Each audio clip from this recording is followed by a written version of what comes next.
Hi friends, இதுக்கு முன்னாடி நம்ம கருங்கோழி வீடியோலாம் பார்த்துருப்பீங்க. ஸோ கருங்கோழி வந்து பார்த்தீங்கன்னா எல்லாமே சேல் பண்ண போகிறேன். ஸோ மொத்தத்தில் வந்து பார்த்தீங்கன்னா ஒரு 28 கோழி இருக்கு. ஸோ அந்த 28 கோழியும் மொத்தமாக எடுத்தோம் அப்படின்னோம்னா நம்மளுக்கு வந்து ஆட்டோமேட்டிக் வாட்டர் ஃபீடர் வந்துடும். ஸோ தண்ணி நம்ம ஊற்ற கீழே இறங்கிட்டே இருக்கும், கோழி குடிக்க இறங்கிட்டே இருக்கும். அதுவும் ஒன்றும் அப்புறம் வந்து பார்த்தீங்கன்னா ஒரு 8 kg நம்ம வந்து ஃபீடர் போடுற மாதிரி வந்து செட் பண்ணுறதுக்கு ஒரு இது இருக்கு.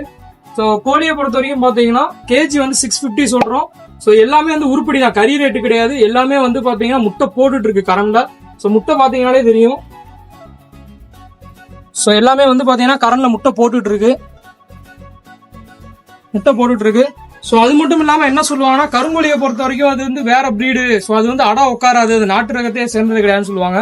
ஆனால் நாட்டுக்கோழியை காட்டிலும் வந்து பார்த்தீங்கன்னா நம்மளுக்கு கடகநாத் தான் வந்து புரோட்டீன், மெலனின் எல்லாமே அதிகமாக இருக்கக்கூடியது, நோய் எதிர்ப்பு சக்தி அதிகமாக இருக்கக்கூடியது.